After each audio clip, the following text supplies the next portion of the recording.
because she was just so gentle and so helpful, and because I realized at that young age that, like, wow, there's a way where people can take what's in their brain, put it into words on a page, and now what was in their brain is in your brain. I thought that was magical. I thought that was like, and maybe that's just my childlike wonder at it.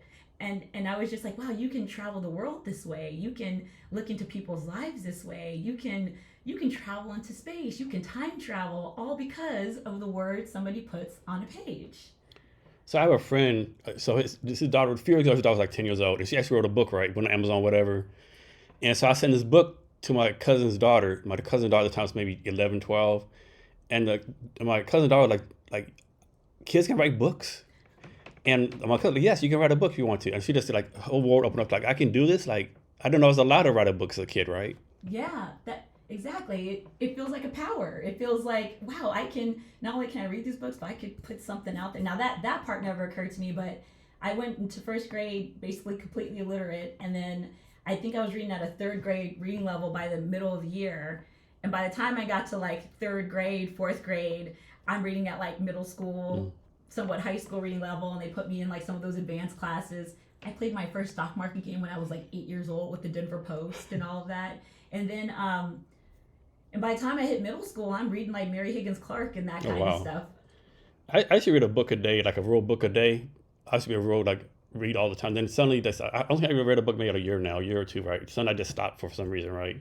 Yeah. And it's like I was reading, and then suddenly I just stopped. I haven't read a book like a long time. Yeah, it's definitely one of those things where if you haven't done it in a long time, it just kind of, you kind of lose track of it. And I had moments like that too, where like just life, I mean, when I had my kids or just work, and I was in work and school. And to your point, there was a period of time where like reading was my word. It was like I was addicted to it. It was like my crack for a while. Like I couldn't go to bed without reading a book.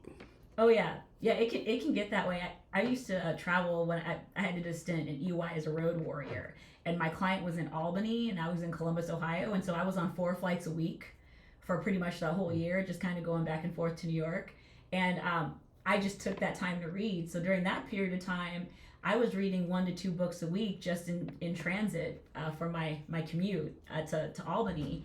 And you talk about being addicted. After that, and after I stopped traveling, having to travel as much, and relocated here for a role and all that, it was I was like, man, 1 to 2 books a week was really something, right? 1 to 2 books a week, and mostly because I kind of got hooked on all of the different lives and experiences I got to like have through those books, and then those went away, and I was like, man, I'm not sure if I'm ever going to get back to 1 to 2 books a week, but I'm like, and most people don't read 1 or 2 books in high school when they're supposed to read, you know. Yeah, and that's the ironic thing, right? I think I have a greater appreciation now for reading for leisure. I'll be honest with you, it is a trade-off, right? Because in my interest in more so reading and anime, people are asking me about Succession. People asked me a few years ago about Game of Thrones. People ask me about all these different TV shows. I know them in passing. I have heard about them. I even see their memes. I like am a bit of a pop culture black hole when it comes to TV and movies, and I know it's because I chose to read and watch anime. So I'm kind of the same way. Like whenever a show comes on, right? Like for Big Bang Theory, Game of Thrones. Like I'll make the suppose Game of Thrones started 2011, right? I'll start watching like 2017, right? I'll be so fucking far behind, right? Because I watch there's TikTok clips. What's the show? I asked somebody, what's the show going on? Jason, that's like 20,000 years old. Where you been at, dude? Like, okay. Yeah, that's me. Like, I'm going to like tap in on Succession, and everyone's like, "You haven't seen Severance," and I'm like, Yeah, it's gonna go that way. That's definitely me. So I got some quick stories about how cold it is in Denver, Colorado. Yes. So I was in the Army, and I would have to go what is the name of the base there? I can't remember the name of the base right now. The one off Buckley? Yeah. Buckley Air Force Base? No, the Army base. Fort Carson. Oh, Fort Carson. Okay. I have to go on the funnel route. So one time I went there, and you know how you look at the weather reports? It just said sunny. Okay, it's sunny tomorrow. It's like May, June. Okay, it's sunny, right? Yeah. Look out the window, man. It was bright as fuck, right? Went outside, man, like instant frostbite. It's like 25 degrees. Like, what's going on here, right? And the other time, it was so cold, right? They put me like in this like, hotel rooms, right? You to stay overnight, or they like do business. The heater was on full blast. I basically had everything, all my layers of clothes on me, right? And I was still freezing. Mm-hmm. And the best or worst story, depending on your point of view.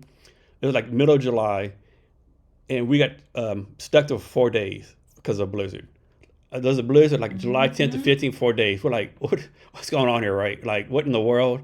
Yeah, people have no idea how cold it is there. Yeah, and you can't let that sunshine deceive you, right? Because the sunshine is because you're a mile high. Yes. Right. That it's because the whole sky It's is in bright. high definition. Yeah, it's high, bright. Yeah. Yeah, that doesn't mean anything for that temperature and No. that wind change. I mean, I grew up in blizzards, and well, first of all, it's funny kind of going back to Ohio. I mean, I was born in Cleveland on a Friday the 13th in a snowstorm. And so, and with that crazy lake effect snow, but the cold and that powder that gets measured in feet in Colorado is different. It's a totally different. It's different. Hello, like you think you know cold, you might think you know cold. Yeah, cold at a mile high is very different. I remember. Well, here's a back in my day story.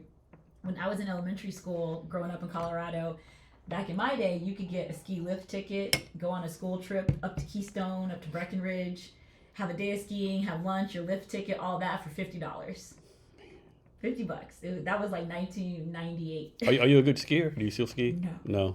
It was just fun. It was fun to go. I mean, I wanted to just check it out. I remember my mom bundling me up in all the layers and showing me how to put them on and take them off just so I could go to the bathroom. And I remember, if you're the parents, you're into skiing, it's kind of worth it to you to chaperone your kids and everything to go up there because you got the discounted lift ticket, and we had the little charter buses that would take us up there, and we had lunch and cocoa at the fire in the lodge and all that. And I remember being very sore. I remember, when they teach you how to pizza, to wedge, to stop yourself. I wiped out so many times. I only went a few times, but I wiped out so many times every time I went. And I remember feeling so like sore. Because I never like. It's a workout. Yeah, you don't. You think you just rolling down the hill? You're not running the energy, but man, that shit kicks your ass. It really does. I just remember being like 9 years old and feeling beat up like it. Like I was like, is this what getting old feels?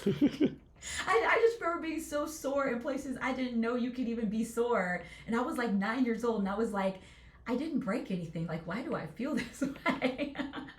And the sunburns. Yeah. You're like, it's like 20 degrees. It's wintertime. What am I doing at the sunburns? Yeah, that's snow. And that's I remember having the goggles on, right? Because it was bright. And they talked about, that snow blindness. And that was also real. And I remember thinking, like, why do I need these dark goggles? And then I got up there. I was like, I'm so glad I have these dark goggles. And I remember this one kid, last name was Carver. He did the thing of, like, I want to get you sunscreen. And when we got back from the ski trip the next day from school, he had just, like, that band where his goggles were.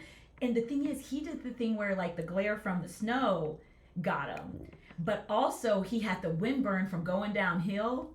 Man, that kid was just slathering Eucerin and Vaseline. He had like the little, the bottles of it with him in school. Tough lesson learned by that kid. Yeah, because he was on the fairer side too, and I was like, man, I mean that kid looked like he had. It honestly kind of looked like eczema. Yeah. And I remember being like, I was like, man, I had no idea the sun off the snow and the wind could do that to somebody's skin just that fast. It's no damn joke for sure. You also involved you just had an event, I think, in Woodinville for the TEDx Women speaking, something like that. Yeah. Can you talk about that? Yeah. So I'm part of an event team. Hi Liz, hi KB, for TEDx Belltown Women. So this is our second year organizing this event, and Liz Galloway is our event chair and licensee. And so TEDx, as an organization, they're affiliated with TED Talks. TEDx are the ones that people can kind of do locally and all that, and you work with their organization to do that. And what's really nice is that they offer these things called salons. And what that basically is that you can have these networking get-togethers outside of like the day of Red Dot event. And that's proven to be a really great opportunity for our community here, because last year when we did the TEDx Belltown Women, it was all the talks, and we had 2 panels, and we had an after party, but it was because people really wanted to be social, like, of course people wanted to see a TEDx talk, but they wanted to process what they heard in the talk, and they wanted to bring their friends, and some people could come for some of the day and not another part of the day. And so we took that as like a lesson, and we really need to, maybe not put all the pressure on the runner show for the day for people to connect and network. Let's work with this TEDx framework to allow more of this networking throughout the year. And so we're having 4 of these different salons. Our next one is coming up next month at Fogo de Chao here in downtown Seattle. Our last one was at a winery in Woodinville, and we had a great turnout. Had a bit of a panel there, some really good networking. So yeah, that's just been a really cool thing to be a part of.